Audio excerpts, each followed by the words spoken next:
TIFU the plans my GF and I made to sleep together while camping with her family. A couple of nights ago I-19M was camping with my GF-18F and her family. It was night 1 of our 3-day camping adventure. My GF shared a tent with her mom.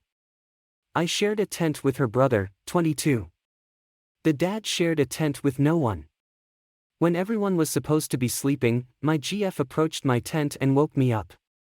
She had beginner-level stealth mode skills because her brother was wide awake when she was done unzipping our tent. Not the end of the world. My GF and I anticipated that outcome during our brainstorming session at the beginning of the trip. As per our plan, my GF said she had to pee, which was my cue to say, "I'll walk with you." This was meant to be the first phase of our secret mission to have sex in the woods without the family knowing.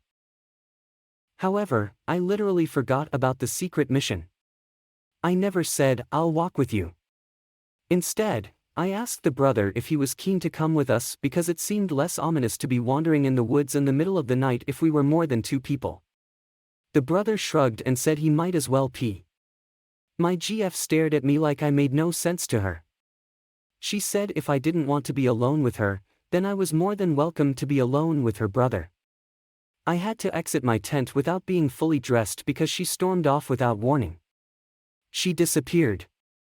I repeatedly tapped on her tent and whispered "babe" enough times for the person inside the tent to finally respond. It was her dad. I was at the wrong tent.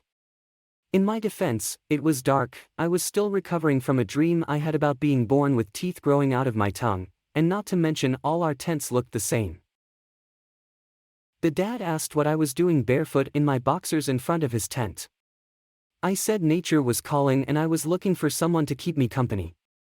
The dad connected the dots and asked if I was hoping that someone would be his daughter. I had no idea how to respond. The dad nodded as if my awkward silence was an undeniable yes to his question and sarcastically asked if I wanted his daughter to hold my hand or something smaller. Again, I was unable to comment. The dad put on his boots and emerged from his tent with torches and toilet paper. I said I didn't need toilet paper. The dad said it was for him. I peed, the dad pooped.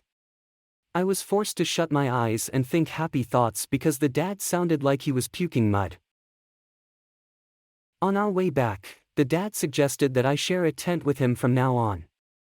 I was too traumatized to turn him down.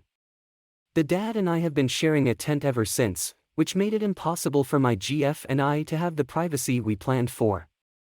I'm currently not in the best BF category with the GF. Story number 2. TIFU by showing my girlfriend my actual strength. Standard, this did not happen today. Actually a few years back. So, when my then GF and I started dating, I discovered early on that she can be quite physical. In the sense that she likes to push, hold, punch even. Bear in mind she is not actually trying to hurt me, she is just playful like that. I found this both adorable and fun, so I played along. And here is the F up. If she pushed me, I would act like I had to balance myself, or if the bed/sofa was nearby I would fall onto it. If she held me, I would pretend that it was difficult for me to get out of her grip. If I pushed her and she resisted, I would pretend it was hard work, same with me holding her arms etc. You get the idea. I always assumed she knew I was playing along and not actually physically straining myself to compete with her strength. This went on for months. One day, we were chilling on the sofa, watching a show when I realized I was running late to meet some friends. I told her I need to shower and make a move. She decided this was a good time for a play fight. She sat on top of me to pin my arms under her knees. I played along and struggled to move her off me. A little more wrestling took place, with me playing along like I do. Then I told her I really need to make a move. She was not done and continued to hold/push me back onto the sofa. Eventually, I decided I needed to win this little fight and get going.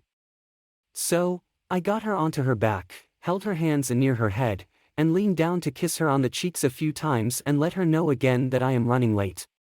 She tried to move her arms and could not. Whilst struggling she grunted out, Why are you so strong today? I laughed and looked at her like she was joking. Her eyes went wide with comprehension and she stopped struggling. You are always this strong? She asked, almost to herself. Come on babe, you did not really think we are of equal strength, did you? I replied. I then went to take a shower and got ready, and as I was heading out the door, I noticed that she might have been a little glum.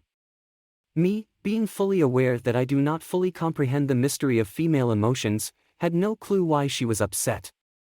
I did what all men do, I guessed. I gave her a kiss and said I won't be gone for long and that I can pick up her favorite Chinese on the way back. I assumed she was upset about me not spending the afternoon with her. No reply. F up number 3. I should have spent some time talking it through. I instead went on my merry way and had a great time with my friends.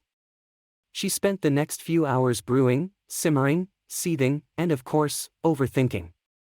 I came home with the Chinese and as soon as I put it down on the dining table, she sprung out of the corner and attacked me. It genuinely surprised me and I reacted by bear hugging her to my chest. She struggled with more force than she normally would and I just held her. I kept asking what was wrong. She gritted her teeth and said, "You lied to me." Eventually, she stopped trying to fight me and I let her go. She then told me how she feels like I lied to her about our fights, and that really all the time I was laughing at her in my head as I pretended that she was actually winning. I tried to take the conversation seriously, but come on, how am I supposed to take this seriously? So I may have been somewhat mocking, flirting, and generally being an arse about the whole thing. A week later she broke up with me. FML. Story number 3. TAFU using the toilet in front of my GF. Throwaway. A few days ago my GF, 22, and I, 25M, showered together. It doesn't happen often, but when it does happen, I make the most of it. I was kissing and touching my GF when I suddenly received a distress signal from my butthole. The message was clear. Number 2 was imminent. Without wasting time, I was out of the shower and on the toilet. My GF prepared to escape the bathroom when she realized what was happening. She never saw me take a dump before. In fact, she's never seen any of her previous partners take dumps. Or so I was told. She managed to avoid it because she never wanted to be that comfortable with someone she was sleeping with. Fair enough. However, I had no time to wait for my GF to wash some of the shampoo out of her hair, grab a towel, and eventually leave the bathroom. Nature was calling. I had to react. As soon as my GF saw me turn into a Super Saiyan on the toilet, she ran out of the bathroom completely naked. That was the last time my GF and I shared the bathroom. She locks the bathroom now. But that's not the worst part. Our sex life is not the same anymore. My GF is struggling to fully enjoy herself in bed because she's associating my pushing out the brownie's face with my trying not to come face. I know how silly it sounds. My GF and I laughed about it at first, but it soon became frustrating for both of us. We argued a few times. In one of our arguments, the most recent one actually, I said it was dumb that she was allowing poop to affect us like this. She cried and said I wouldn't understand how she felt because I've never been in a relationship with a person who was usually too drunk to clean up their own mess in the bathroom or elsewhere. I knew she had an ex who used to drink a lot, but I had no idea it was that bad. She literally listed all the times she had to clean him up whenever he opened the back door in his pants. I got the picture pretty quickly, but I was too scared to interrupt her because she was fired up and pissed off at that point. I awkwardly apologized for not clenching my butthole for as long as possible and promised to work on a new sex face that looked nothing like my constipated face. That made my GF laugh, which also made me laugh. We hugged it out. Fingers crossed I didn't doom our sex life.